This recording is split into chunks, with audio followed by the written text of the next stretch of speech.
Oke, Assalamualaikum warahmatullahi wabarakatuh. Perkenalkan, saya Kelvin dari kelas PTIKD dengan NIM 230209501066. Pada saat ini saya akan menjelaskan dan memaparkan materi thread tentang thread dan proses sinkronisasi. Oke, yang pertama, apa itu thread? Thread dalam konteks sistem operasi, yang berarti thread merujuk pada unit eksekusi terkecil dalam suatu proses. Thread adalah bagian dari proses yang dapat dijadwalkan secara independen oleh sistem operasi. Yang kedua, manfaat thread. Manfaat thread ada 6. Yang pertama, peningkatan responsivitas. Kedua, peningkatan kinerja. Yang ketiga, pemisahan tugas. Yang keempat, multitasking. Yang kelima, pembagian beban. Dan yang keenam, penggunaan sumber daya yang efisien. Oke, materi yang berikutnya ada model dan pengelolaan thread. Model thread ada 2, yaitu model single thread, yang dimana single thread adalah sebuah like-like proses atau proses sederhana yang mempunyai thread tunggal yang berfungsi sebagai pengendali atau kontrol. Yang kedua ada multi-threaded. Multi-threading adalah proses dengan thread yang banyak dan mengerjakan lebih dari satu tugas dalam satu waktu. Berikut pengelolaan thread. Pengelolaan thread ada 4. Yang pertama yaitu pembuatan, penghancuran, penjadwalan thread, dan sinkronisasi antar thread.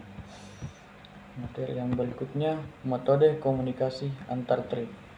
Metode komunikasi antar thread ada 4. Yang pertama yaitu wait, notify, dan notify all, yang dimana metode ini merupakan bagian dari Java dan digunakan untuk mengatur komunikasi antara utas-utas.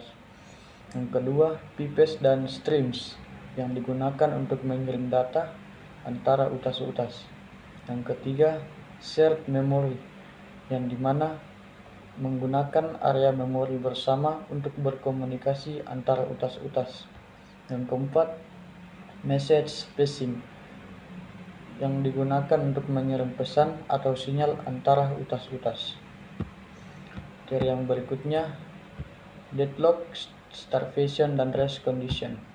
Deadlock adalah suatu kondisi di mana dua proses atau lebih saling menunggu proses yang lain untuk melepaskan resource yang sedang dipakai.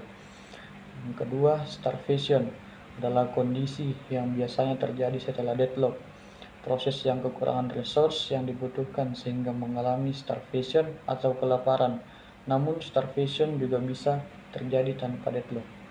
Yang ketiga, rest condition adalah situasi di mana perilaku program komputer tergantung pada urutan operasi non-deterministik atau tidak terduga dari beberapa proses atau thread eksekusi. Materi yang berikutnya, penggunaan log, mutex, dan semafor dalam thread.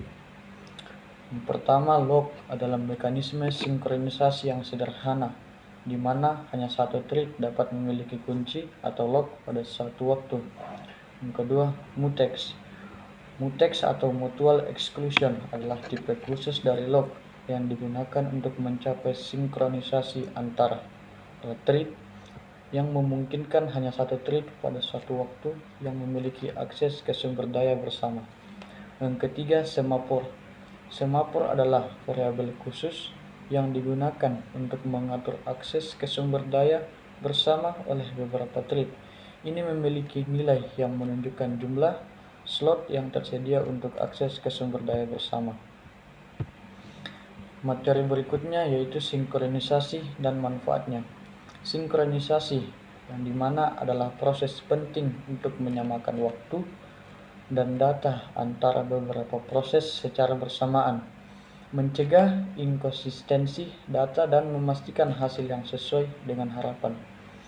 Yang berikutnya, manfaat sinkronisasi. Adanya akses data yang sama dilakukan secara bersamaan bisa saja menyebabkan data menjadi tidak konsisten. Yang kedua, agar semua data yang ada tetap konsisten, membutuhkan mekanisme agar bisa dipastikan proses eksekusi berjalan. Yang ketiga, adanya race condition yang merupakan kondisi di mana proses mengakses dan memanipulasi data secara bersamaan akan membuat nilai terakhirnya nanti bergantung dari proses mana yang duluan dan mana yang diakhiri. Yang berikut dampak apabila sistem tidak tersinkronisasi. Yang pertama, suatu sistem akan mengalami race condition, deadlock, dan critical section. Yang berikutnya, solusi deadlock, race condition, dan critical section. Yang pertama, deadlock.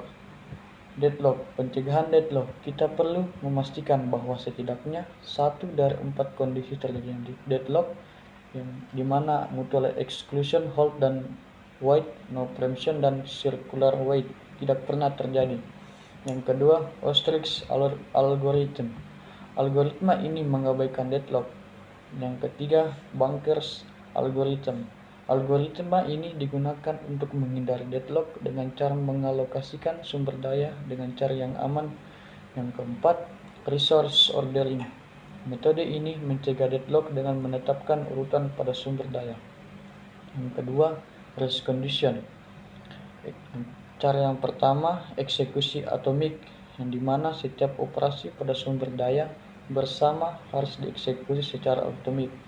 Cara yang kedua, hindari check-chain acts. Pola check-chain act adalah jenis race condition yang paling umum. Yang ketiga, critical section. Cara yang pertama, solusi perangkat lunak. Solusi ini menggunakan algoritma untuk mengatasi masalah critical section. Yang kedua, solusi perangkat keras. Solusi ini tergantung pada beberapa instruksi mesin tertentu, misalnya dengan menonaktifkan interupsi atau dengan mengunci suatu variabel tertentu. Oke, sekian dari saya. Jika ada kesalahan dalam pengucapan kata, mohon dimaafkan. Saya akhir dengan wabillahi taufiq wa hidayah. Wassalamualaikum warahmatullahi wabarakatuh.